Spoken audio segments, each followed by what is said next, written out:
Welcome to Tilly's Trans Tuesdays. This week we discuss a huge and complicated issue for so many trans and non-binary folks: physical contact.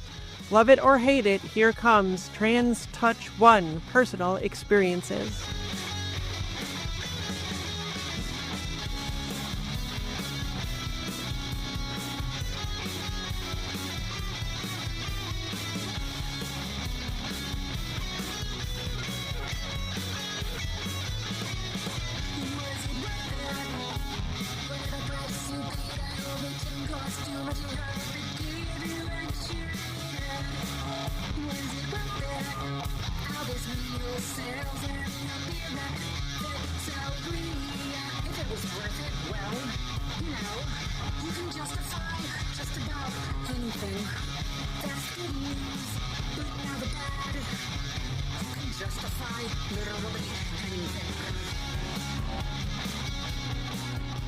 Hi, I'm Tilly Bridges, your host, and I'm joined by my writing partner, my best friend, my wife, our token cis representation, the lady who's experienced more of my person than anyone, Susan Bridges. Hello.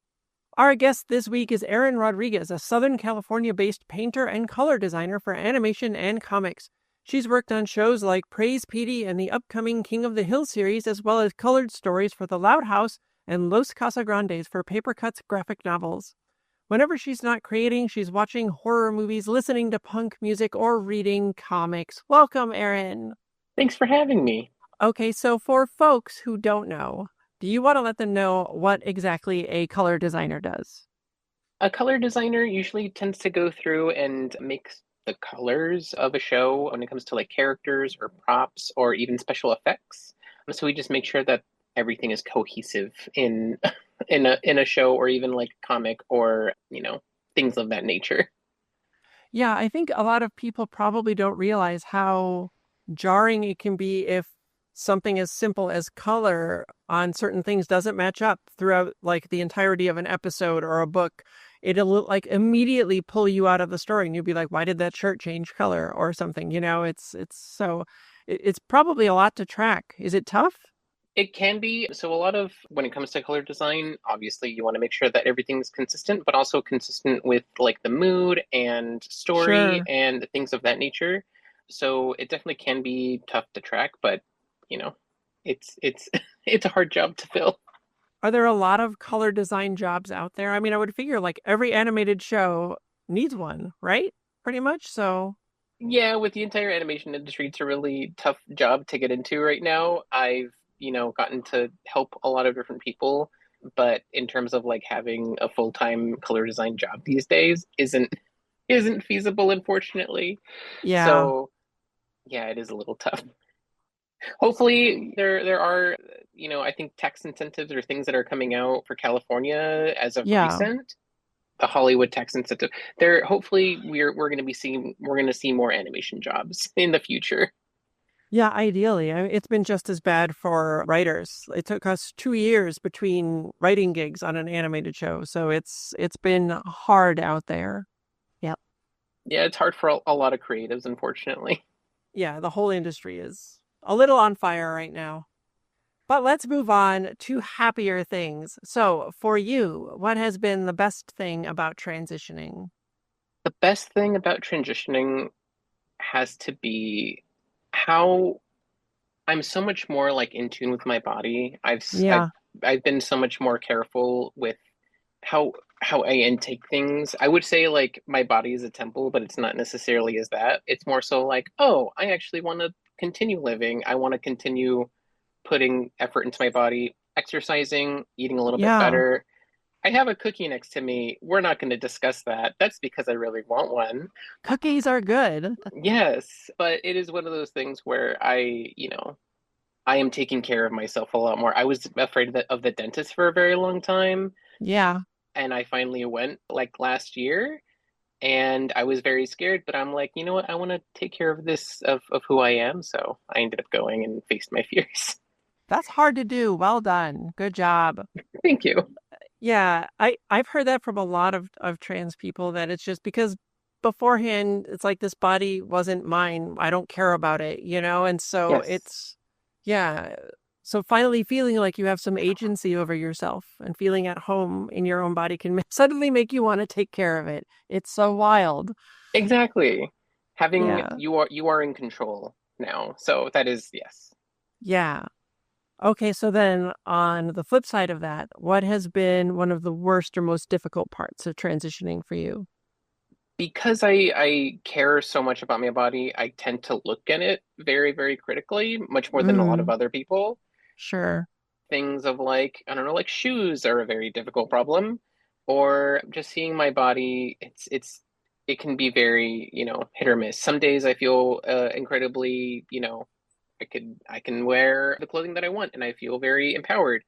But other days I'm like, oh, I don't feel so great. I don't look so great. I'm gonna just, be in basketball shorts and a t-shirt for an entire week and Sure. not think about it. But it is one of those things where I can be very critical about myself.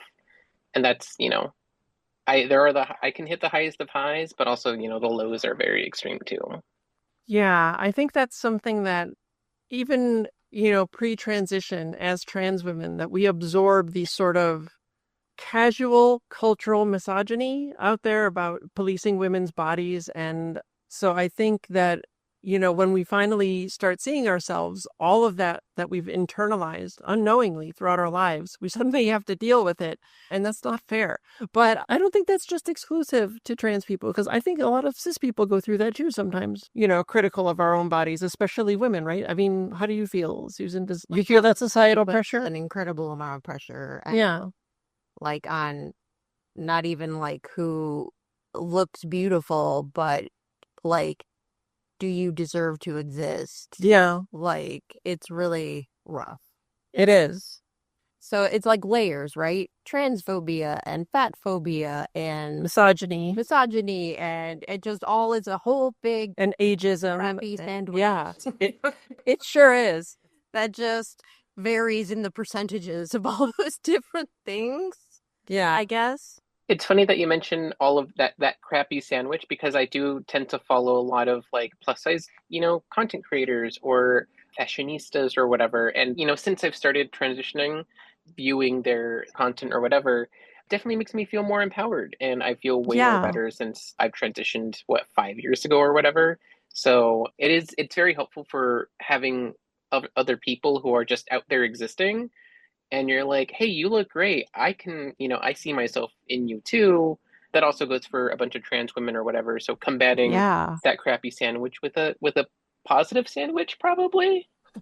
More positive feelings. More Yes. positive fillings to mask the crappy flavors. And I should probably follow more people like that too. That could be helpful for me because we all have our thing. We do. I mean, like, and I've mentioned time and time again, how all of the trans women that came before me that made me think I could do it too, seeing them out there, and especially the ones who are writers and had a writing career, and made me think, you know what, I could be my true self and still be a writer. And it made a huge difference. So it really does. And having the energy to be yourself, Yeah. to defend yourself and to defend your space and all of those things, because you're going to have to defend your right to exist everywhere. Sadly, It's like, nobody should have to, but it's exhausting it is. for women and all of these different groups. Yes. Give yourself some energy. Yeah. Follow cool people. Follow cool people and let them inspire you. Yes. That's a good idea. Let's end on that Good idea, bit Erin. there. Yes. Well done. I'm glad you mentioned that. Before we get started, do you want to let folks know where they can find you online if they'd like to learn more about you after listening? I'm Heyo Aaron on a lot of different things. I think I'm Heyo Aaron on Blue Sky and Heyo Aaron Paints on Instagram. I tend to, post my little drawings and things and They're so dipping into good, though. comics. Thank you. I appreciate that. Yeah. That I little really comic try. that you made was wonderful. Oh, I appreciate that. I want to get more into that. Yeah. I'm not the best writer. I'm starting to get into different parts of my creative self, I guess. Yeah. I think within the last year I started writing. I've started journaling. Journaling goes into, different ideas and I all of a sudden have a script for something. So maybe at some point I'll make it a reality. Yeah. I don't know. We'll see.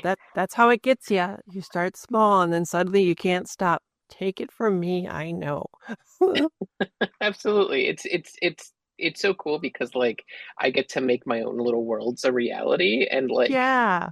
make those fantasies kind of real. And I don't know, writing is very cool. I used to not like it because I was like, I don't like typing, but now it's, it's addicting. Yeah, it is. All right. Well, there is so much to talk about regarding touch, both friendly or platonic and sexual, and I've seen so many trans and non-binary people struggle with the topic. In fact, this here podcast episode was the most difficult one to schedule a guest for, and that wasn't because people didn't want to talk about it, but a whole lot of people didn't even know how they feel about it and haven't figured it out yet, and so didn't feel they could add to the discussion, or some were worried about their spouses hearing them record these episodes because things are difficult around the topic at home. So this is an extra special thanks to you, Erin, for being up for talking about this tough and complicated issue. Well, thank you. I definitely thought about a lot of the different levels of it and can't wait to give my thoughts about it. Yeah, I can't wait to hear them. Okay, so if you weren't aware, a while back I posted a survey about touch, asking folks how you felt about different kinds and if that changed with transition. And your responses were overwhelming, so much so that I can't cover them in one episode. So you will find those in the next 2 episodes following this one. Because first I want to talk a little about my own experience so you have an idea where I'm coming from and what I personally was dealing with. Pre-transition, touch was such a difficult thing for me.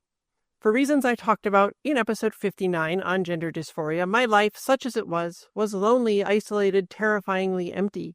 Even when I was happy, even when I was being hugged by people I loved, even when kissing my amazing wife Susan here, even during sex.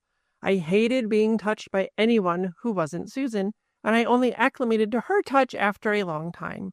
But I still wouldn't say I sought out touch from her, it just eventually ceased to bother me. But at the same time, I wanted it so bad because I felt so completely alone and trapped under an ocean of pain. So I wanted to get your baseline on this topic, Erin. What were your feelings about being touched in any capacity pre-transition? Pre-transition, I never really thought about any sort of platonic touch. I guess when it comes to that sort of thing, it was just mainly like high fives. It never really came to mind. Hugs, I guess, were one of the bigger things where I was like, oh, I guess we're gonna hug now. I don't know if that's necessarily a thing from me and my background, but it was like hugs were, I guess, a bigger thing. Now it's very much so. I mean, I guess we'll get this. We'll get more into this later, but hugs, especially from friends, after being, I haven't seen a lot of my friends in a while. Would love to see a lot more of them, and hugging them and being around them is something that's a little bit more wanted because I love my friends very much so. And I would say that after transitioning, I feel much more intensely about the people that I love in my life.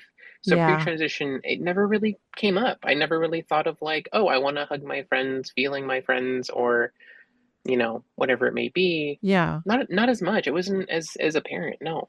Yeah, you will, I think, well, as we get into the discussion, you will see that you are very not alone there with how other trans people felt. I personally never understood why I both wanted it and hated it, and I dissociated through most of my pre-transition life. While I remember hating being touched and the feelings it gave me, which I will talk about shortly, I don't remember many specific instances, but I do remember one. It was somewhere in my teenage years, and my family and I were going somewhere. I have no idea where. But as we approached this mystery building, a man was helping a senior lady toward the building, and she walked with a cane. I held the door open so she could get in easier. And as she passed, she reached out to put a hand on my shoulder, and I instinctively flinched and pulled away. And I only realized after the fact, after being yelled at by my mother, that she was doing it to help support herself as she went through the door because it wasn't a big enough opening for the man helping her to walk in beside her. She made it through okay and didn't fall or get hurt or anything, but I felt so awful about it afterward. The guilt that wells up inside me even as I wrote this hurt.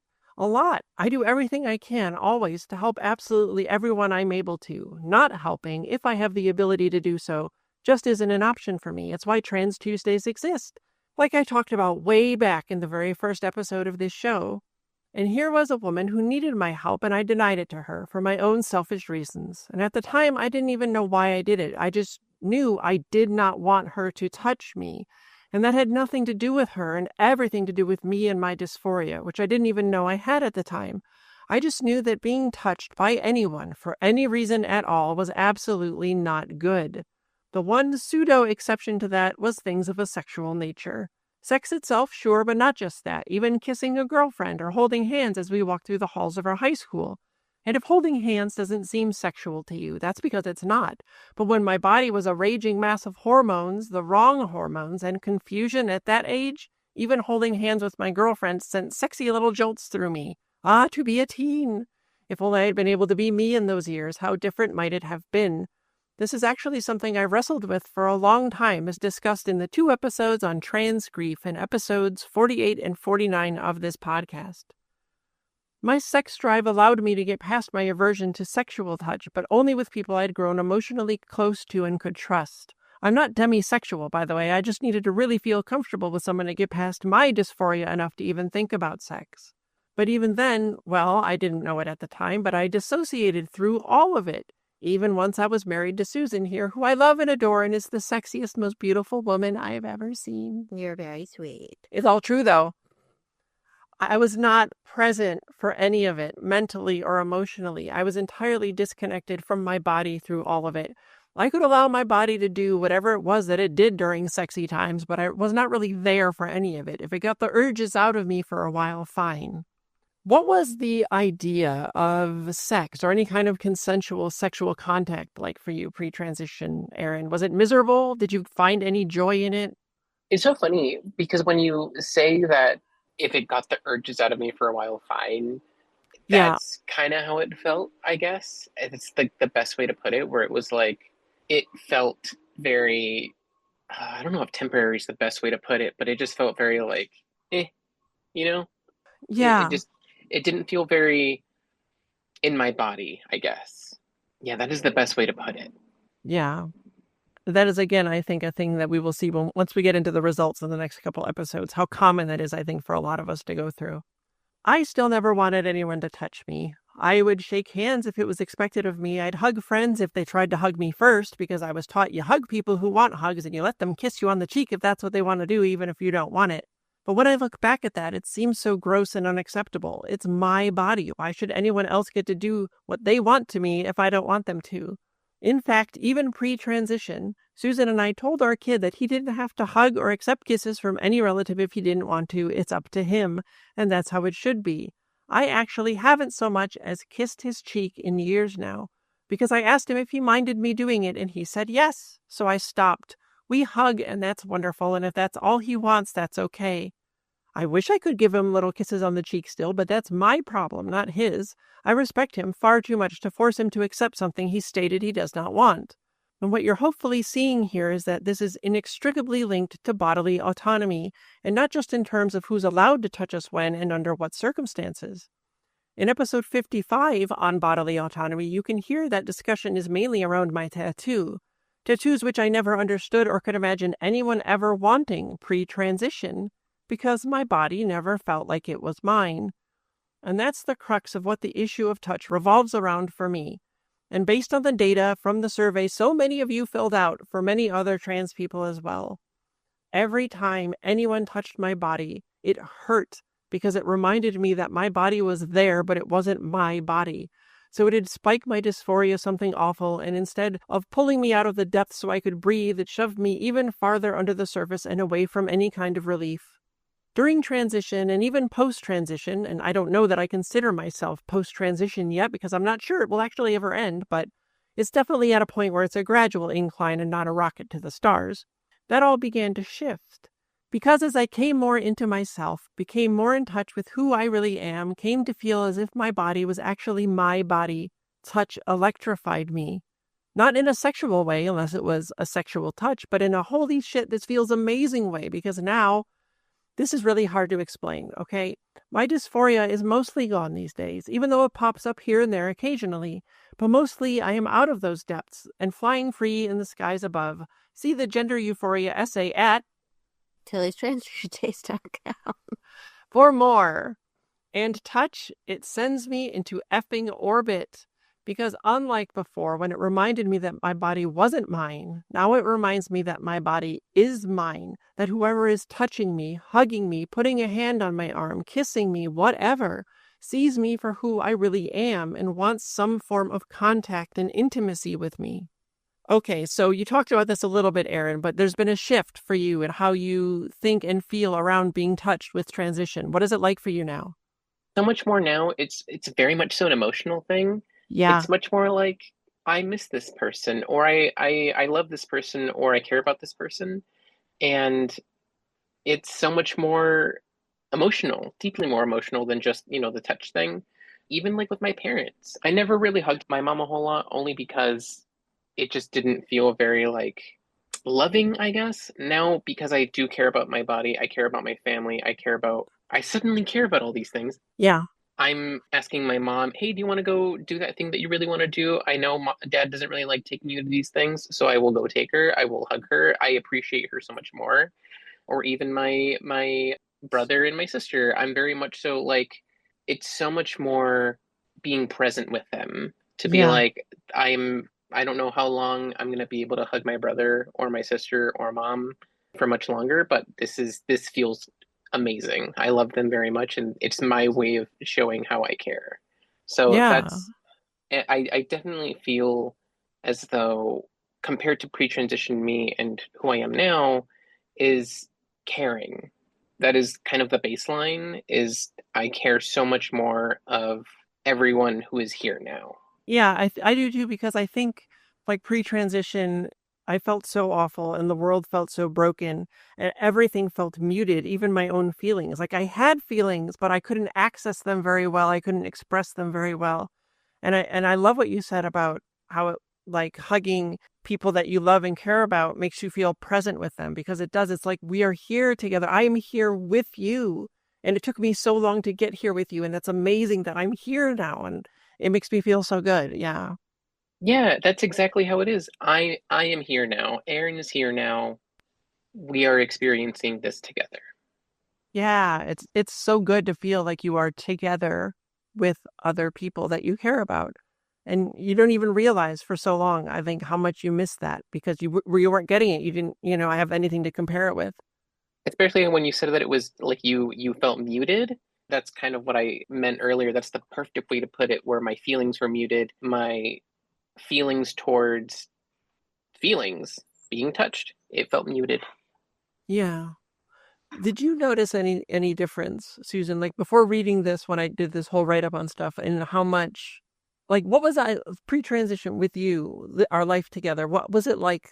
Did you notice my aversion to touch at all, or did it impact you, or how did that make I you mean, feel? not really, because Okay. like I was trained from a very young age that you hug and kiss people when they want you to, and like Even if you don't want. right. So like, and I think that's just so ingrained, but also like I'm not a person that seeks out a lot of touch or contact. Like I just don't feel the need for that kind of thing. So I was always kind of like, if you want that, fine. If you don't want that, fine. So I think it probably didn't affect me probably as much Okay. as it would have affected you But as did a you notice? girl. Did you notice this shift then, after, like during transition and like now? Well, you never stop commenting on it now. Like if I like put a hand on you if I'm walking past you Yeah. in the bathroom or something, you're like, "Yay!" Well, it makes me so happy because there you are, and I love you. Or or like I put a hand on your hip so you don't bump into me, or yeah, like that kind of thing. Yeah, You just love that. I do. Because it reminds me that you're there. And So I we're try to together. remember to do it more, but that's hard for me because it's just not something I And that's okay as well. ever. Well, it wasn't until this shift in my feelings around touch happened for me that I realized how incredibly touch starved I have been my whole life and am even still. I have this deficit, like someone who hasn't eaten in 10 years not being able to sate their hunger, like someone who has known deep poverty. Hi, this is also me. Never, ever being able to feel financially secure, regardless of your actual financial situation, because you know how quickly it can all disappear. I want to be touched. Please see me, recognize me, accept me, be close with me. I've been so alone for so long and I can't go back. Please, please, please reach out a hand and help ensure I never fall back under the ocean. I've asked Susan to touch me more, put a hand on my hip as she walks past. Touch my arm, my face, my back. Just let me feel you close to me. I need it so much, so much. but I still respect bodily autonomy. I love hugging people so much. Friends, family, even people I've just met. Los Angeles is a very hug-forward city. That did take some time to get used to. Yes, but I don't assume others want it because I intimately know what it can do to someone who doesn't. So I always ask. It's so easy. Do you do hugs? It's usually one of the first things I say when I meet people. And if yes, we hug. And if not, we shake hands or fist bump or touch elbows or simply smile and wave. Whatever they're comfortable with, and it's all great. But sex has entirely changed for me too, not just because being on different hormones makes certain parts of your anatomy function differently, but it literally changes what feels good. It was one of the earliest things HRT, as discussed in episode 110 of this show, changed for me. Suddenly, new parts of my body awakened to sexual touch in ways they never had before, and it was so surprising and confusing. The first sex I had after those changes was legit world-altering. There's not even any comparison. It's like the difference between having the energy to run a 100-yard sprint and having the energy to run a 26.2-mile marathon and then some, you know? Maybe you don't, but holy dang, it's amazing. Okay, so, Erin, for as much as you're comfortable talking about, did sex specifically change for you and like what you do or don't like or the overall experience? It has, and I recently actually just like switched to injections as of like February. So I definitely feel like estrogen has affected me a lot more Sure. compared to when I was on pills for I think about a year or so. Yeah. But yes, I feel like I'm sort of accelerating that. But in that regard, I definitely do feel you putting up the energy to run a 26.2 mile marathon. It's like, yeah, it's the constant energy feeling. I don't know how to really describe it other than that, or it is more so a constant sort of marathon. I don't know, of just like electric charges or like this sort of ineffable flare that you kind of get in your gut. It's just a very much more intimate experience compared to like being when, pre-transition me, it just, it is sort of like it is 100-yard sprint.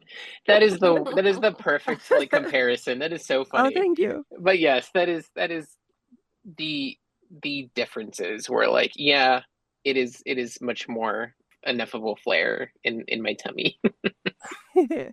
Yeah, I feel like now compared to before, like whenever I was in the mood, feeling kind of sexy or whatever, before I feel like I could do something about it and I'd be like, yeah, that's good. I'm fine now. I can move on with my life. And now I feel like, no, I just don't want to stop. I just don't want to stop. I never get sated. Eventually I just have to stop because, okay, I've been doing this for too long. Things are too sensitive. It's time to give it a rest. But yeah, I don't know. But also I feel like one of the wildest things to me is how much more present I am during it now, because like I dissociated through it all before. And now I'm like, whoa, the like connection that you have with like the person you're with is wild. Like I didn't know that could exist. Like I get why people like this so much now.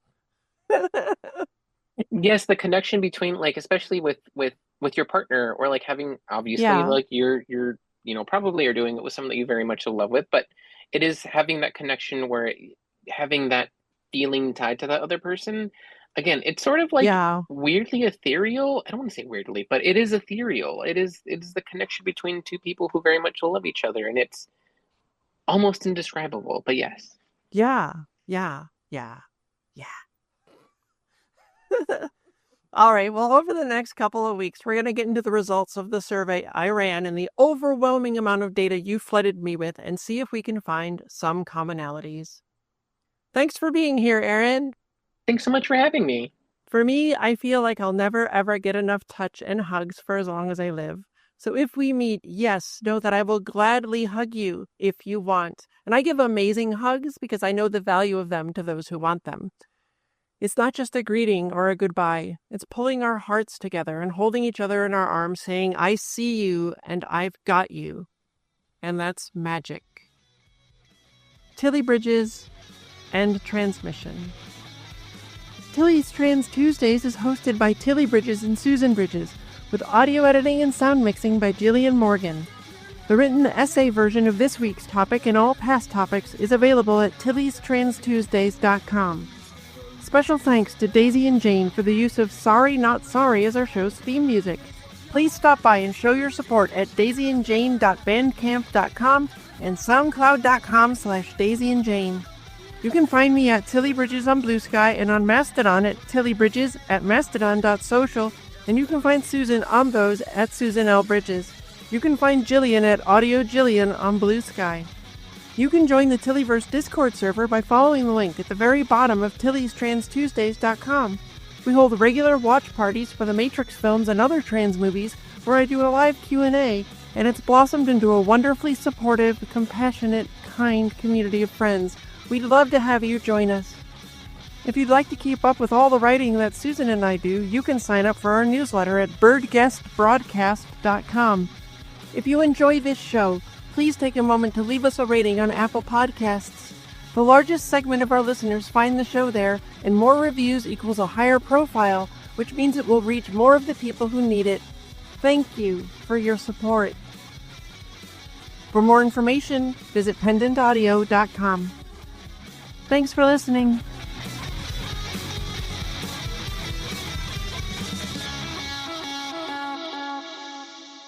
I'm going to take that again. Sorry, Jillian. She's our sound editor who puts up with all of my mess ups. She's a saint.